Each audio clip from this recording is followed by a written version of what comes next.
That's pretty darn good, actually. Yep. It's light in the right ways and it's heavy in the right ways. It's a chopper. So, basically, right, we're in the Wallace Collection, Toby Capel, as you probably know. Mark is about to do a scholarship, and Marco is holding the camera. Hey, Marco. And basically, I wanted you to listen to some of the comments that Toby's just made about, first of all, the scabbarding and the belting, and also the handling of the swords, obviously. So these are, these are Mateusz Sulowski swords. I think they're absolutely beautiful. I'm not entirely impartial on this, but I wanted you to hear what Toby, as a curator, had to say about them, and I'll let him take it from there. So you were saying about, first of all, the belting. Oh yeah. I mean, I exist in kind of a remove from the community making things like this in general. I mean, I have a few of my own, but I'm not like hugely involved with the HEMA community and the makers of good swords. And this is a really nice sword. And the scabbard is beautiful. And what's interesting to me is that although I'm not particularly old, I have been around quite a long time. I started doing this kind of thing when I was in my teens. And I've been able to watch the increase in quality overall. You can get good swords that handle basically like the real thing from a lot of people now. And that just was not true 20 years ago. Almost no sword maker 20 years ago knew anything about what a real sword is supposed to feel like. And you'd go to a museum and you'd handle a real sword and you think, this feels totally different than anything modern I've had in my hands. But now, Dave randomly brings this one in and this feels pretty much like a real sword. It's light in the right ways and it's heavy in the right ways.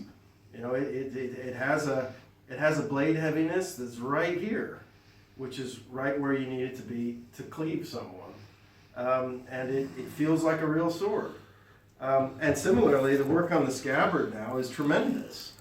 I mean, less than 10 years ago, nobody, or very few people, understood that a scabbard is as much a work of art as the sword that it encloses. And people would make really nice swords and then stick them in any old nasty leather scabbard that didn't even have wood core or chapes or anything else.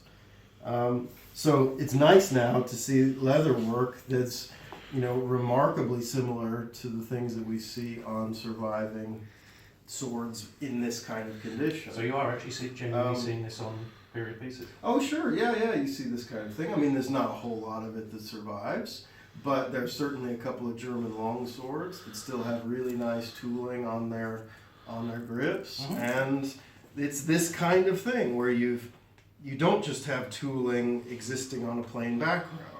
You stipple or granulate or texture the background as well.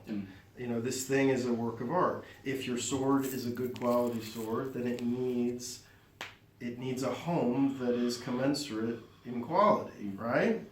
It's just in the story of King Arthur, Excalibur is not as important as the scabbard. Mm-hmm. The scabbard for Excalibur is more important than the sword. The scabbard is what confers invulnerability on its wearer. The sword is quite good too, but there's a special mystical quality of the scabbard and the sword belts.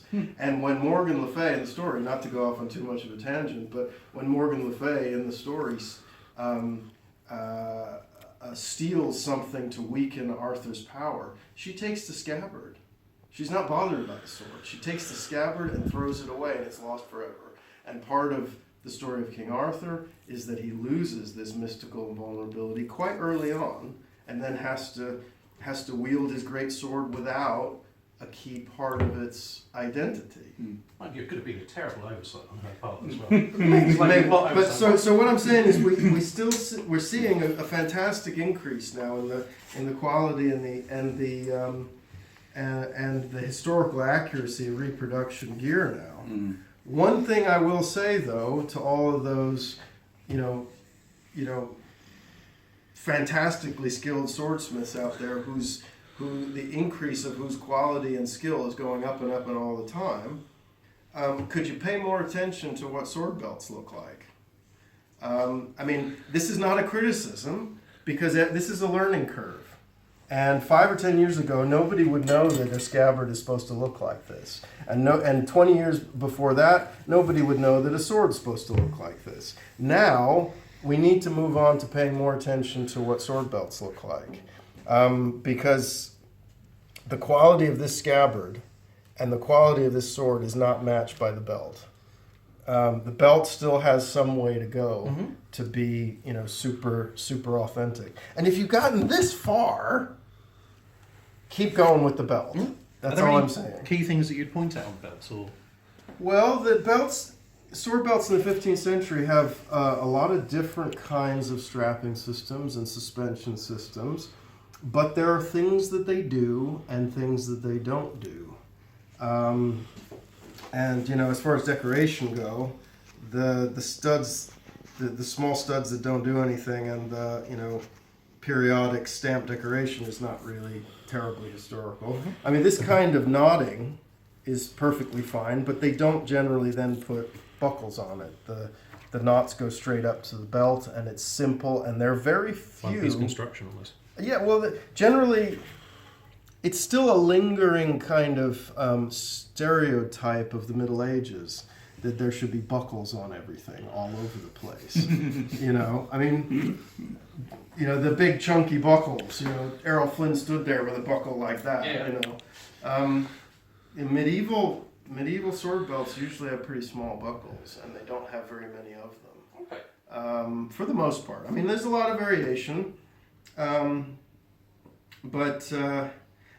I just think once you've gotten to this level, you're now aware that you are submerged in a very strong and well-defined aesthetic environment. These people had ideas about what looked good and how things should be decorated. And this kind of stamping on the straps is just too much of a contrast to this. This looks medieval or 15th century, this kind of, these leafy tendrils and things are actually very Renaissance, very sort of Italian Renaissance looking. And this is totally modern.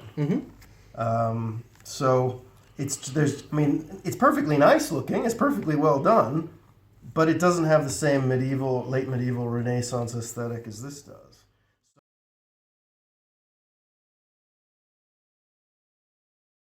So before you So which one is more accurate? Huh? Before we do. Oh, you're gonna. Just pop each one down, and just from your point of view, how do you like it does? Because again, these things are very arbitrary. Is there one that feels less real to you, in your opinion, or is there one that you feel personally suits you better? This is like a tape. It's funny because this one is actually smaller blade, but it's slightly clunkier. But it's kind of clunky in a good way. I mean, the weight is still all up there. It's still all where you want it to be.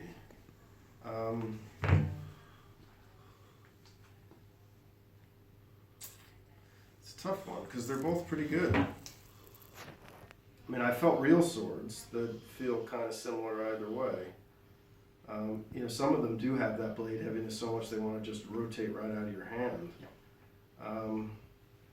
So I would say, I guess I would say trying to hedge it a bit or fudge it a bit. If you were going to give me one of these, I'd go with the slightly bigger blade that actually is slightly less heavy up here. But that's not to say that this one, which drops a lot more from there, I wouldn't say that's inaccurate. I wouldn't say that's wrong. If you told me these were both completely authentic swords, I wouldn't be surprised. But I think overall, there's something in me that would rather take this one home. Wonderful.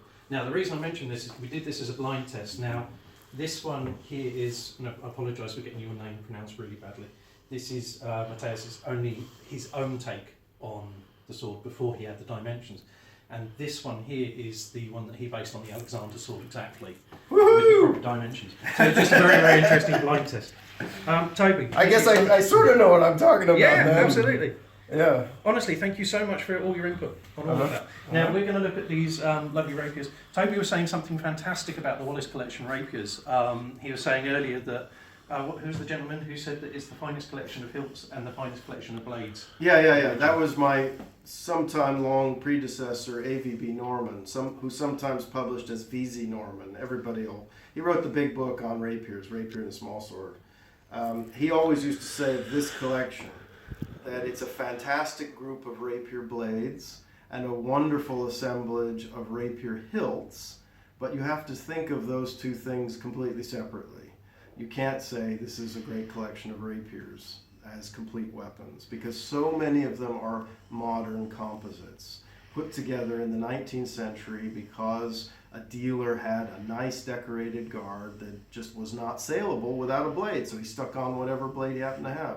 And if you look closely at these, many of the blades just don't fit the hilts at all.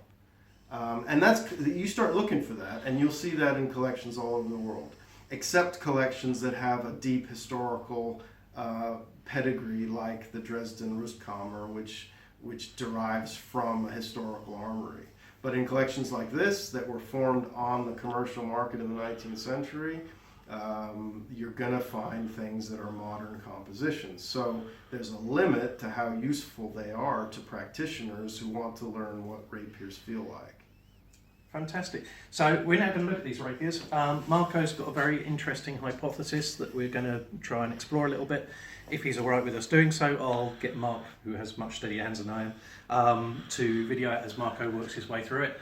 And we'll let you know how we get on. Toby, thank you so much. Okay, I'm just going to take this home now. Is that all right?